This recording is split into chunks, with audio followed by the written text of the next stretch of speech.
I've been following you guys literally since you've released Danger Wildman. So it's been a journey to witness the progress with your group and just your artistic evolution throughout the years.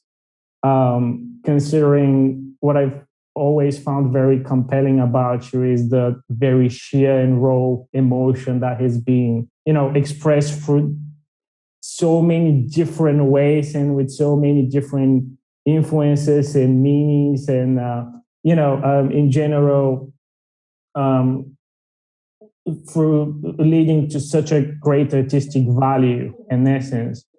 So I'm really curious to hear to hear your thoughts in terms of how you evolved as an artist and as a person throughout your music career, and how everything you've experienced through this time led to developing Tower Decay in the way that it sounds and in the way it feels.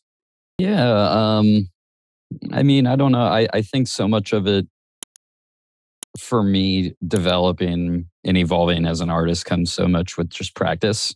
I know that probably sounds pretty tired out, but for me, like thinking back to the early recordings, and I think a lot of the sort of pitfalls of our early sound and whatnot was not having the experience or even the knowledge, the education to know exactly how to perform or the sort of creative wherewithal to know what best serves the song.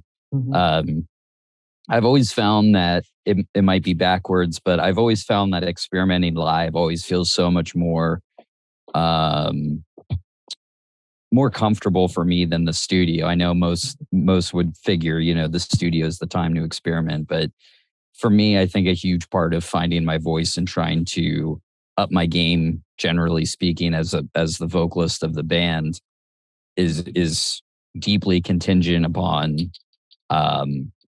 finding out what I can do, how I can stretch my voice. And I've always found that the best time to do that is live. So I think in terms of trying to up my game as the vocalist of Prada, it very much comes from that. I think, just educating oneself in terms of literature and seeing the world and taking things in is obviously huge to the lyrical perspective. But I think as a voice in the band, I think it's broadly experience that mostly has helped me out.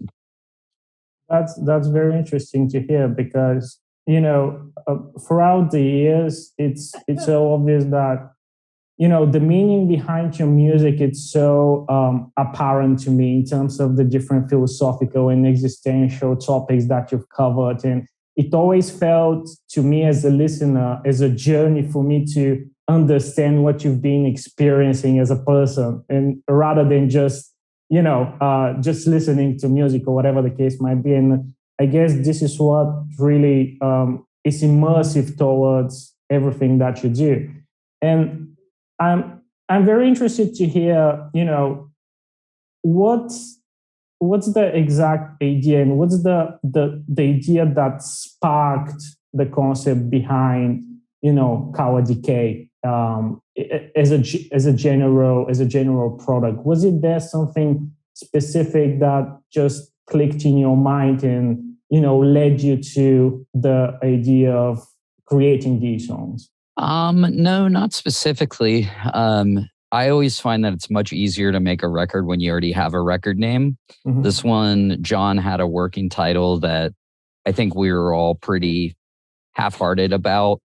And by the time we had finished the record, we're like, okay, let's consider different ideas for the title. So it's usually hard to come up with something that encapsulates a record, especially when, such as us, we are hell-bent on trying to not make like a conceptual album. When we try to be conceptual, I think it's pretty forthright and boldly obvious. But for songs like these, we want to talk about all manner of different topics, and we definitely don't want to pigeonhole certain lyrics to where, you could use the same set of lyrics across the album. So I think for us, we just really built momentum coming out of just working on songs while we weren't able to tour with the pandemic, and We did Z2 and we really enjoyed Z2. And I think that was really where the momentum began. And John just kept the wheel spinning to keep writing songs. And the first two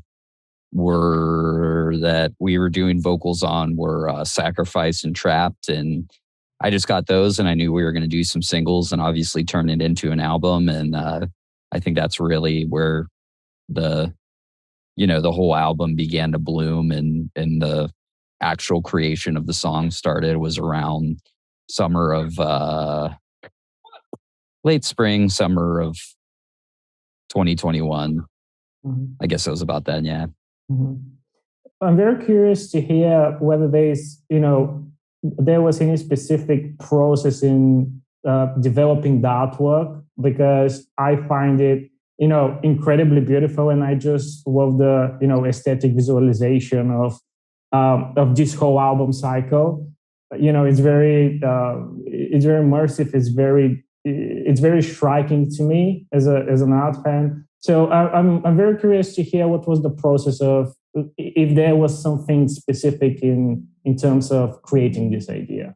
Yeah, honestly, we were really open-ended. Our management, I think it was our manager, maybe someone in the band had found Harry, who did the artwork, just online, really impressed us. And he did the covers for the singles, or the single artwork, for Watchtower and Sacrifice and Salt. And I guess Salt came out with the album announcement. But anyway, all the same, really just kind of threw everything at the wall. He just built out basically like books worth of artwork, just online for us to traverse through and figure what we felt best resembled the album. When I've been handled the sort of creative director role of the album artwork, oftentimes I have a very specific idea I want an artist to create, but this time around it was more just giving us a lot of different options. And I think, as one can see with the singles artwork, the tears and the crying upon a figure was obviously a motif that we established. And, the fact that it's obviously a monochromatic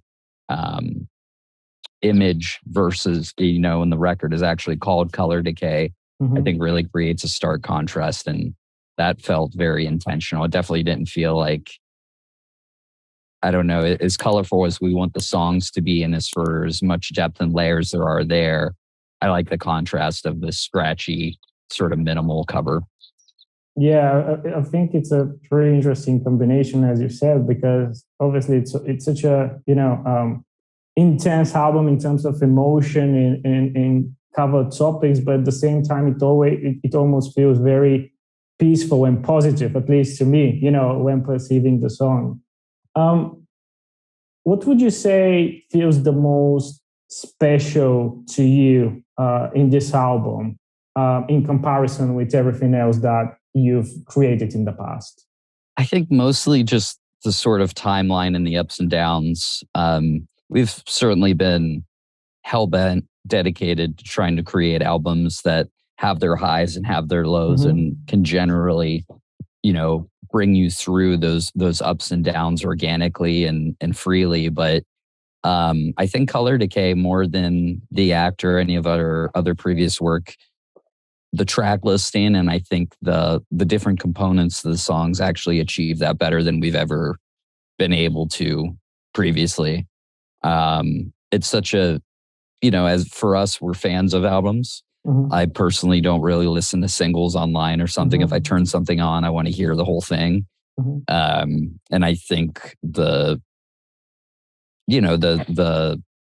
track listing of an LP is so deeply, deeply important. And it speaks just so much, just volumes for some of the classic great albums and favorites of mine. And I think that's the standout for Color Decay, is that we were able to execute that better than we have in the past. That's amazing. I guess the attention to detail is always very, very important. It makes a big difference, especially nowadays, at least. Certainly.